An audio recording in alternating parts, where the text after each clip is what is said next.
सरकार जो हमारा प्रतिपक्ष है बिल्कुल सफल रहा है और हमने जो मुद्दे जनता के सदन में रखे, लेकिन सरकार हठ धर्मता के कारण वो सुनना ही नहीं चाहती। सरकार किसी भी तरह पहल नहीं करना चाहती क्योंकि सरकार को पता है कि हमारे पास प्रतिपक्ष का कोई जवाब नहीं है, हमारे क्वेश्चन हो कोई जवाब सरकार दे नहीं पाई। कांग्रेस बिल्कुल विफल रही है, मुद्दों को उठा नहीं पाए ढंग से, और जब भी इनको बोलने का मौका दिया तो उस मौके को खो दिया। सिर्फ नारेबाजी की, जो कि अच्छा नहीं है प्रदेश के लिए भी और सदन के लिए। बिल्कुल ही उचित नहीं है, बिल्कुल अनुचित है। सदन की गरिमा भंग करने का मामला मानता हूँ मैं।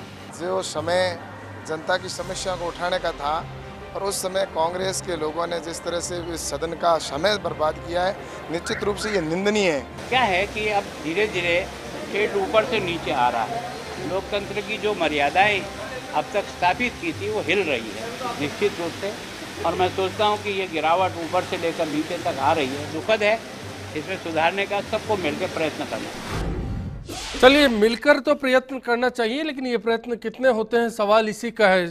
मनोज न्यांगली साहब, एक दावा हो रहा था मैं सफल रहा, ये सफल रहे, इसको लेकर मैं आपसे बात करना चाहूंगा। उससे पहले दो दर्शक हैं, उनसे बात कर लेते हैं।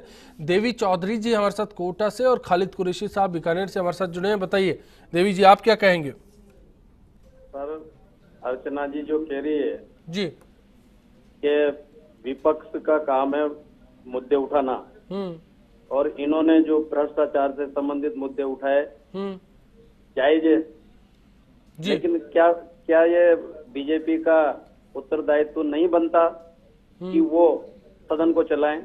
क्योंकि सदन को चलाने की जिम्मेदारी तो सरकार की है ना सर। सरकार कहती है कि विपक्ष की भी जिम्मेदारी है। नहीं, विपक्ष की जिम्मेदारी, जैसे मान लो कि एक दफा गडकरी जी को इस्तीफा देना ही पड़ा था। क्या आपको लगता है कि आज राजस्थान में सूखे के हालात, कानून व्यवस्था और सिंघवी के माइनिंग घोटाले से बड़ा मुद्दा ललित गेट है? नहीं, ललित गेट का नहीं है सर, लेकिन अगर सवाल इसी का है। दरअसल हम यही बात करना चाह रहे हैं कि आज राजस्थान का मुद्दा क्या है और कांग्रेस किस मुद्दे को लेकर पहुंची विधानसभा में। बहरहाल शुक्रिया आपका। खालिद कुरैशी साहब सर जी बताएं। सर मैं इतना कहूँगा, आज अपने मानिक चंद सुनाना जी हैं, वो सीनियर नेता हैं पार्टी के। अगर वो पार्टी को क्या अगर सदन में कोई राय रखते हैं अपनी, तो उनकी राय को माना जाना चाहिए, मेरी ये अपील है। दूसरा मैं कहना चाहूंगा, अपने जो कांग्रेसी नेता हैं वो सरकार को घेरने में नाकाम रहे, सरकार को घेरने में पूरी तरह से नाकाम रहे। अब मैं आपके पास में आता हूँ न्यांगली साहब, सफलता असफलता को लेकर दावे किए जा रहे हैं, इसमें आपको लगता है कि कोई सफल रहा है, कोई जीता है इस सदन में, या सब हारे हैं? देखिए, हारने की जहां बात है वहां इस राजस्थान की जनता हारी है। ना भारतीय जनता पार्टी हारी है, ना कांग्रेस हारी है। इनके तो दोनों का जो लक्ष्य था कि हमें तो बिल पास करना है और इनको हंगामा करना है, इन दोनों ने अपना काम किया, इसलिए दोनों खूब ताकत के साथ जीते हैं। लेकिन इस राजस्थान की जनता के साथ बहुत गौर अन्याय हुआ है। जो मुद्दे हम राजस्थान की जनता के सदन में लेके आए थे, उन मुद्दों पर हम चर्चा नहीं कर पाए, इन हंगामे की भेंट चढ़ गए। और ये कांग्रेस बार बार कह रही है कि हमें बोलने का मौका नहीं दिया गया। मैं कह रहा हूं, बिल आए थे, उस बिल में कानून, राजस्थान पुलिस संशोधन एक्ट आया, उसमें आप कानून पे जितना चाहो बोल सकते थे। कारागार संशोधन एक्ट आया, उसमें चाहो जितना आप कारागार के ऊपर बोल सकते थे। जैसे आनंदपाल फरारी का मामला आया, ये कहते हैं भ्रष्टाचार का मामला आया, जब पुलिस का मामला आ रहा है, कारागार का आ रहा है, तो आप अनलिमिटेड, उसमें कोई बाध्यता नहीं है कि आप कितना बोलोगे। लेकिन ये बोलना नहीं चाह रहे थे, और बीजेपी ये चाह रही थी कि हंगामा बराबर बना रहे, इसलिए राजस्थान की जनता भुगत रही है। इनके बीच में जो सदन चला 2-5 दिन, उसमें हम राजस्थान की इस बात को रखते और नहीं रख पाए, और इस सदन के हंगामे की भेंट चढ़ गया, और भारतीय जनता पार्टी अपने इस घेराव से बच गई कि हमने इस 1.5 साल के कार्यकाल में क्या क्या कार्य किए जनता के बीच में, ये जीरो है। इनका परिणाम विकास के नाम से आज कहीं भी किसी भी जनता को आप पूछ लीजिए कि भारतीय जनता पार्टी की सरकार की हालत, ये विधायक भी नहीं बोल रहे, विधायकों की हालात इससे भी बदतर है। मैं देखता हूं कई बार मंत्रियों से लड़ते हैं, कभी स्थानांतरण के लिए लड़ते हैं, कभी विकास के लिए लड़ते हैं, लेकिन ये सदन में नहीं कहना चाहते। मैं कहता हूं, कहिए अपनी बात, जिस जनता ने आपको चुन के भेजा, जो हक और अधिकार आप भी हाँ ताकत के साथ रखिए। बिल्कुल, ये अहम मुद्दे हैं। राजेंद्र राज साहब, आपको लगता है कि कांग्रेस के लिए और कई मुद्दे ऐसे थे राजस्थान में जिन पर बात हो सकती थी, सदन में रखे जा सकते थे? बिल्कुल रखे जा सकते थे। जैसे अभी आपने कहा कि सूखे की स्थिति पर चर्चा हुई, बिजली की स्थिति पर चर्चा होनी थी, कानून मुस्तगत जैसे अभी जिक्र किया गया, इन सब पे रखा जा सकता था। लेकिन इन सब पर कांग्रेस ना पता नहीं क्या दृष्टि रखी, क्या सोच था उनका। मुझे लगता है उनको सकारात्मक सोच रखना चाहिए था। ठीक है, ललित कांड भी था, उसका एक दिन कर लेते, एक एक दिन तो करते, जिससे नए इशू उठाते। एक दिन ये मुद्दा उठा लेते, दूसरे खान की जो भ्रष्टाचार का मामला वो उठाते, तीसरे दिन कानून व्यवस्था की उठाते, आज आखिरी दिन ये मौका मिला। ये तो मतलब हर मौके का फायदा उठाना चाहिए था रोज रोज, जिससे जनता के हितों का, जनमितों का सामने ला सकते थे। लेकिन निश्चित रूप से माना जाना चाहिए कि कांग्रेस की जो रणनीति थी वो जनहित की नहीं रही, वो केवल राजनीतिक एजेंडा कहिएगा या उनके राजनीतिक नेता हैं जो दिल्ली में उस लकीर को पीटने की रही, और इससे निश्चित रूप से राजस्थान की जनता के जो फायदा हो सकता था इस सदन में वो नहीं हो पाया। एक सवाल ये, पहले शुरुआत में 7 दिन का मानसून सत्र तय हुआ, मतलब 24 सितंबर तक सदन चलना था। ये अवधि भी हालांकि कम थी, लेकिन उसके बावजूद बाद में 2 दिन और कम कर दिए गए। इसको लेकर आपकी क्या राय है? बीजेपी का मकसद तो केवल ये था, जिसे अपन ये भी कह सकते हैं कि उनका तो राजनीतिक कर्मकांड पूरा करना था। 6 महीने में सदन बुलाना जरूरी था, उनकी मजबूरी थी। अप्रैल में बुलाया था, अक्टूबर में बुलाना मस्त था, 6 महीने के बीच में एक सदन होना चाहिए था, तो सदन को बुलाना, आहूत करना उनकी मजबूरी थी। उन्होंने बुला लिया, कांग्रेस ने उसमें अपना योगदान दे दिया, जो भी रही इनकी स्थिति, और उनको तो अपनी रस्म निभानी थी, पूरी कर ली। 6 महीने के अंदर सदन आना चाहिए था, आ गया। 7 दिन चलता, 2 दिन चलता, 3 दिन चलता, उससे कोई नहीं है। हाजिरी लगनी थी, लग गई, ये था। अब बीजेपी ने अपना मकसद पूरा कर लिया, उनको अपने जितने विधेयक पास कराने थे, जो भी कराना था, वो सब पास करा लिए बिना किसी बहस मुआवजे के, जिन पे उनकी छींचा लेदर हो सकती थी, जिनको उनको कटघरे में खड़ा किया जा सकता था, जैसे कि अभी बीएसपी के विधायक बता रहे थे। लेकिन बीजेपी तो चाहेगी ना, सत्तारूढ़ पार्टी कौन चाहेगी? सब चाहेंगे कि हम तो सीधे सीधे निकल जाएं, साफ रहे, हमारा दामन साफ शंकर सिंह जी, अब क्या कहेंगे आप इस बारे में, सदन की अवधि को लेकर खास तौर पर? नहीं, अवधि के बारे में तो जब ऐसा है ना, ये कांग्रेस के जो भी नेताओं से बात हुई, इस आज भी सुबह इनसे बात हुई, तो हमारा तो एक ही एम है, हम सदन की अवधि को लेकर दोबारा बैठक कल हो चुकी थी, उसमें तय हो चुका था तो हंगामा करेंगे, आखिरी दिन 22 तारीख को होगा। 2 दिन क्यों कम किए गए? इनसे जो है ना, पहले ये बात 2 दिन कम क्यों किए गए? नहीं पूछा गया ना, ये तो कहे हम हंगामा करेंगे। जब हंगामा ही करना है तो ये बात कोई बात तो चर्चा के लिए आए ना।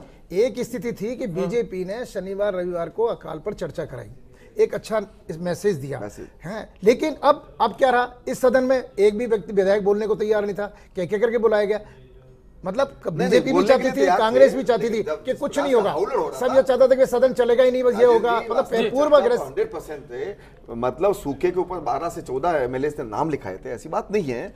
लेकिन अब हाउलट जिस परिस्थिति के अंदर, कोई एमएलए अब क्या बोले तो वो क्या ये भी अर्चना जी, क्या इसमें कांग्रेस रिकॉर्ड में तो दर्ज करा सकते थे। हंगामे के कारण सदन की जो अवधि थी 2 दिन कम कर दी गई, क्योंकि कांग्रेस ने सरकार को सदन चलाने का मौका नहीं दिया। देखिए अश्विनी जी, सार्वजनिक जीवन में जो लोग होते हैं, नेता विशेषकर, वो आइडियल्स होते हैं सोसाइटी के। लेकिन जो नेता अपराध बोध से ग्रसित हो, जो नजरें नहीं मिला सकते हो जनता से, वो ऐसी परिस्थितियों का निर्माण करते हैं जो सत्ता में होते हैं कि वो परिस्थितियां अनुकूल ही नहीं रहे चर्चा की।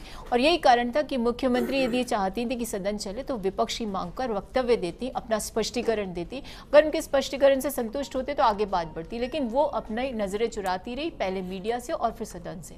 और सबसे बड़ी अवस्था ये हो गई कि आप कह रहे हैं सूखे पे चर्चा करना चाहती है। कितनी बड़ी दुविधा है कि आपके शासन में इतनी बड़ी आपदा है, उसके बाद आज तक 60 किसानों उठाते ना मुद्दा उठाते अर्चना जी, आप लोग कैसे उठाए? आप चर्चा नहीं करना चाहते ना, हम कैसे उठाए बात को? आप सुनिए मेरी बात, आप ये जो यहाँ पर बातें कर रहे हो उसमें कहाँ पर सब्सटेंस दिखता है आपको? कभी ये कहते हैं केंद्र से निर्देश आए, इससे हंगामा करते हैं, कभी कहते हैं हमने उनसे बात की तो उन्होंने कहा हम तो हंगामा कर, ऐसा नहीं होता। विपक्ष ने शुरुआत से हम ये समझना चाह रहे हैं कि ये 4 दिन का हंगामा किसका प्लान था? ये 4 दिन का हंगामा किसी का प्लान हो या ना हो, लेकिन हम इतना जानते हैं कि भारतीय जनता पार्टी चाहती थी सदन नहीं चले, बिना प्लानिंग के पहली मर्तबा ऐसा हुआ। सदन चलेगा तो उन्हें जवाबदेही सुनिश्चित करनी पड़ेगी। अभी इन्होंने कितना गंभीर, बिना प्लानिंग के ऐसा संभव हुआ कि विश्वेंद्र सिंह पूरे सदन में मौजूद थे, अशोक गहलोत पूरे सदन में मौजूद थे, नारायण सिंह, आपके हर वरिष्ठ विधायक जो आमतौर पर नजर नहीं आते या फिर आकर चले जाते, वो इस बार पूरे मौजूद थे, पूरी बार बोलने की कोशिश करते रहे। उन्होंने सदन की गरिमा को माना और वो उपस्थित रहे। लेकिन यहाँ मुख्यमंत्री जो है हर बार पलायन कर गई। और दूसरी बात देखिए, ये कह रहे हैं तो बार-बार राजनीतिक एजेंडा के तहत जी नहीं, इस बात को तो हम मानेंगे कि कांग्रेस इस बार एक नजर आई सदन में, इस बार ये तो मानेंगे कांग्रेस एक नजर आई, लेकिन ये एक भी नजर आए, एकजुट भी आए, संगठित भी है, हमेशा रहे। लेकिन सबसे बड़ी बात है कि इन्होंने एक बात कही, उसमें बिल्कुल सब्सटेंस राजेंद्र जी की बात का जवाब दे दीजिए, किसको दिखाने के लिए एक थे?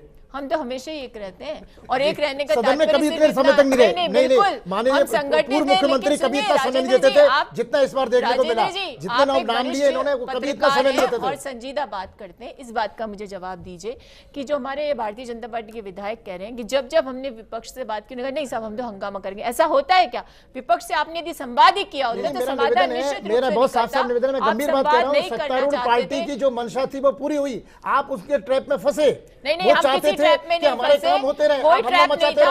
और आप इस सच्चाई को मान करके चलिए कि पूरे ट्रैप, पूरे मायाजाल, पूरे भ्रष्टाचार में फंसी। चलिए कुल मिला के तस्वीर तो मोटी मोटी नजर आ रही है कि सब कुछ ऐसे ही हुआ और ऐसे ही होता रहेगा। एक ब्रेक, आखिरी दौर के लिए लौटेंगे, देखते रहिए चर्चा जारी।